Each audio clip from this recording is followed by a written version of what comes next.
घाटवा के युद्ध में अगर महाराव शेखाजी वीरगति को प्राप्त नहीं होते तो निश्चित ही दिल्ली पे शेखावतों का राज होता।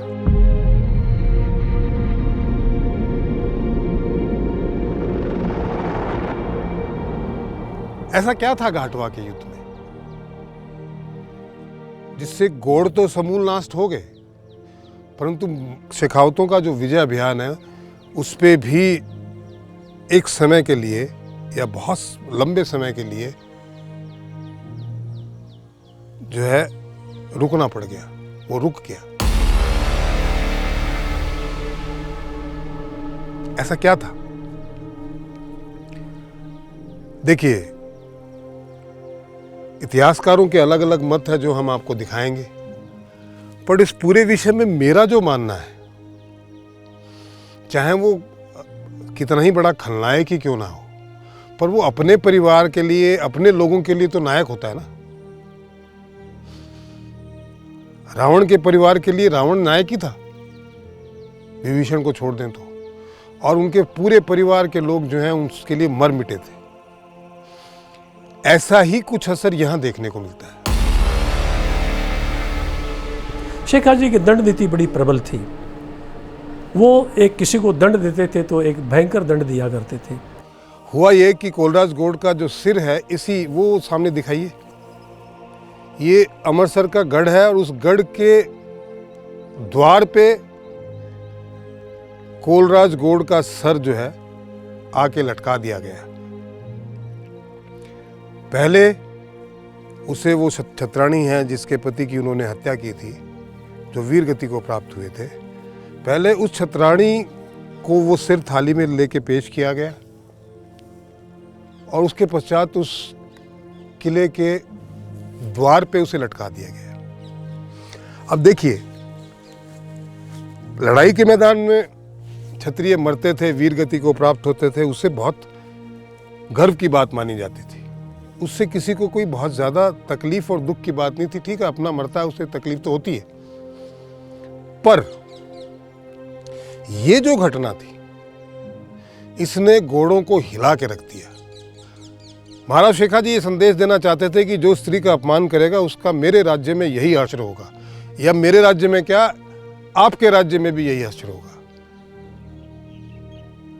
संदेश तो पहुंच गया, पर घोड़ों ने इस बात के लिए अपने आप को बहुत अपमानित महसूस किया। घोड़ों के ऊपर बड़ा विपरीत प्रभाव गया, उनका आत्मसम्मान जगा, और वो जो घाटवा का जो आगे युद्ध हुआ उसका कारण ये कोलराज का जो मस्तक काटना उसका एक कारण बना। अभी एक घोड़ों का एक बड़ा पराभव था कि उनका एक राजा का और सर और अमरसर के गढ़ के ऊपर किले के बाहर टंगा हुआ है। इसकी चर्चा घर घर में फैल गई, पूरा गोड़ावाटी में फैल गई, और इसकी जब चर्चा उनके राजा के पास भी पहुंची, मारोठ भी पहुंची, तो वहीं से उन्होंने एक क्षुब्ध होकर अपनी पार्टियां भेजी। बार बार उनके पार्टियां आई, उनके दल आए, हमला किया, मारे जाते रहे, कोई उनका सर नहीं ले जा सका। अंत में उन्होंने एक शिष्टमंडल नियुक्त करके शेखाजी के पास भेजा। अपनी गलतियां भी शायद कुछ मानी होंगी उन्होंने, और दाह संस्कार करने के लिए वो वहाँ से सर शिष्टमंडल को उन्होंने दिया। आपस में बातचीत होके उनका सर लौटाया गया कोलराज गौड़ का, और सर लौटाने के बाद में उनकी जो पत्नी थी वो सती हुई। वो जगह हमने आपको जो तालाब दिखाया था उससे थोड़ा सा आगे, अंधेरा हो जाने की वजह से हम जा नहीं पाए उस घनघोर जंगल में, तो वो सती हुई। और ये एक तरीके से इमोशनल मूवमेंट चल गया कि आपके राजा का सर जो है उसने अपने गढ़ के दरवाजे पे लटकाया हुआ है, और उस सती ने जाते जाते उनसे ये वचन लिया कि वो इस अपमान का बदला अवश्य लेंगे। इस बात का फायदा जो है रिडमल जी, जो उस टाइम घोड़ों के बहुत सशक्त राजा थे, नायक थे, उन्होंने इसका फायदा उठाया। उनका मेरे हिसाब से दो तरीके से सोचना था, क्योंकि राजनीति अलग चीज होती है उनका ये सोचना था कि इस इमोशनल मूवमेंट को चला के मैं जो है पूरी गौड़ जाति को इकट्ठा कर लूँगा, गौड़ राजपूतों को इकट्ठा कर लूँगा और जो है राव शेखा की जितनी ये 360 गांव में मेरे हिस्से आ जाएंगे, तो मैं एक महान राजा स्थापित भी हो जाऊंगा। इसके लिए मुझे एक बहुत बड़ी फौज की ज़रूरत पड़ेगी, तो मैं गौड़ों को इमोशनली कनेक्ट करके ये फौज इकट्ठी कर लूँगा। कोलराज की मृत्यु का प्रत्येक गौड़ के मन पर एक आघात था। हर एक आदमी उनकी मृत्यु का बदला लेना चाहता था। एक नफरत हर जगह भरी हुई थी। रिडमल जी के पास बार बार शिकायतें जा रही थी, रिडमल जी को तैयार कर रहे थे। रिडमल जी के इस प्रकार से शक्तिशाली इतने नहीं थे कि वो शेखा जी से इस वक्त बदला ले सकें। उन्होंने एक संचार, एक इन्फॉर्मेशन का संचार शुरू किया। फिर ये हुआ कि अब रिडमल जी ने 3 साल तक, देखिए उनके सती होने का असर ये हुआ, सती के वचन लेने का असर ये हुआ कि गौड़ जो है संगठित होने लगे और वो आसपास के जो शेखा जी के गांव थे वहाँ पे कहीं ना कहीं उपद्रव मचाते। शेखा जी की फौज जाके या स्वयं शेखा जी जाके उस उपद्रव को जड़ से मिटाते, उनको सजा देते और वो मरते और वो भाग जाते।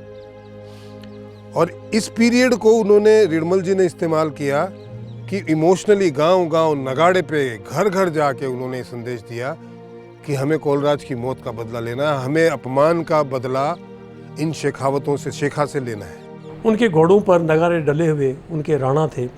वो प्रत्येक घर घर, गांव गांव, ढाणी ढाणी घोड़ों के यहाँ पर जाते और कोलराज की मृत्यु का बदला लेने के लिए उनको प्रोत्साहित कर रहे थे। हर एक अपने पहले से तलवारों पर शिकलीगर से धार लगा करके अपने म्यान में डाल रहा था। दादा, बेटा, पोता सब एक थे, प्रसंग कर रहे थे। उनको 3 साल तक जितना प्रशिक्षण वो दे सकते थे उन्होंने दिया। मतलब उस युद्ध में हर घर से 3 पीढ़ियां आईं। अगर 3 थी 3, 2 थी 2, सब आए और अनुमानित संख्या कह लीजिए 60,000 के लगभग सारे गौड़। उस वक्त जो है इतने ही पुरुष माने जाते हैं कि 60-70 हज़ार उनमें पुरुष रहे होंगे, 80,000 होंगे। वो सारे पुरुष इकट्ठे हुए जो युद्ध करने में सक्षम थे। सब सेनाएं इकट्ठे करते करते करते ये इनका घोड़ों का 11वां युद्ध था। इससे पहले छोटे मोटे जितने भी थे 10 युद्ध हो चुके थे। घोड़ जगह जगह पर शेखा जी के राज में आते, लूटमाट करते, गाँव को जला देते, उनके प्रजा को मार रहे थे। शेखा जी की आर्मी अधिकतर एक पेट्रोलिंग पर ही रहती थी ताकि कहीं पर उनको घोड़ सैनिक मिले और वहीं पर झड़प हो जाती थी। दोनों तरफ से हताहत होते थे, लेकिन कोई नतीजा कोई एक निकला नहीं। अंत में घोड़ों ने एक शेखा जी को, क्योंकि शेखा जी को ही ख़त्म करना है, प्रत्येक शेखा जी से इतनी नफरत कर रहा था कि एक, और कोलराज का बेटा तो वो तो चाहता था कि आज शेखा जी की मृत्यु मेरे हाथ से ही हो। वो चाहता था, हर बार बार इस बात को दोहराता था।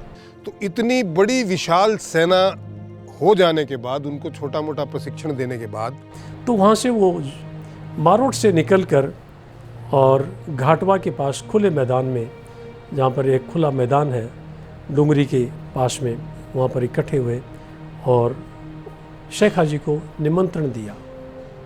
गोड़ बुलावे घाटवे चढ़ाओ शेखा, गोड़ बुलावे घाटवे चढ़ाओ शेखा, थारा लश्कर मारना यो मन को अभिलाषा।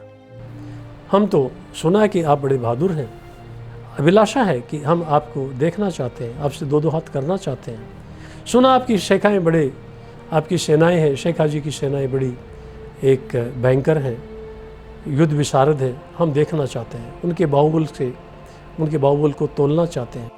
और हमारी अभिलाषा ये है कि हम आपके पूरे लश्कर को समूल नष्ट करें। एक तारीख तय की गई। इसके बाद क्या हुआ ये हम जानेंगे अगले एपिसोड में, घाटवा के युद्ध में। तब तक के लिए ONS ग्लोबल मीडिया की तरफ से मैं आप सभी को धन्यवाद देता हूं कि आपने अभी बहुत सारा सब्सक्रिप्शन हमें दिया है, बहुत सारे लोगों ने सराहा है, देखा है, अच्छे अच्छे कमेंट्स दिए हैं, पर बहुत सारे लोगों से नहीं होगा। हिंदुस्तान का हर बच्चा इस बात को जानना चाहिए कि महाराव शेखा कौन थे। वो हमारे असली नायक थे। उनको कोई साम्राज्य विरासत में नहीं मिला था। उनकी नीतियां जो आज भी उतनी ही शक्तिशाली है, वो उनकी नीतियां थी। साम्राज्य उन्होंने स्थापित किया था। वो एक महान योद्धा थे, एक जननायक थे।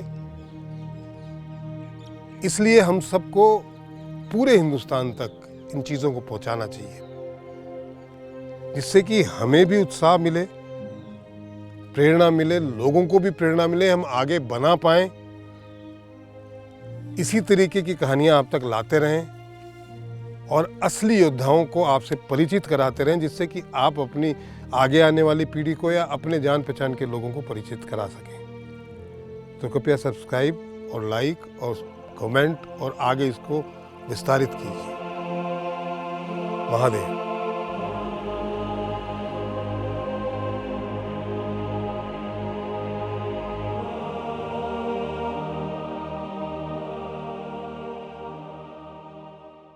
शेखा जी ने इस वक्त सब अपने सैनिक थे, गांव-गांव से सैनिक बुलाए और शेखा जी के पास 7,500 घुड़सवार तैयार हुए उनके पास में। शेखा जी की एक बड़ी युद्ध विशारक नीति के अनुसार एक नीति बनाई और शेखा जी ने वहाँ से चलकर अपनी सेना को मिल्कपुर के, एक बहुत बड़ा मैदान था मिल्कपुर के पास में, जहाँ पर आजकल रेलवे लाइन निकल गई है और वहाँ स्टेडियम बन गया है। यहाँ पर सारी सेनाएं उनकी इकट्ठी हुई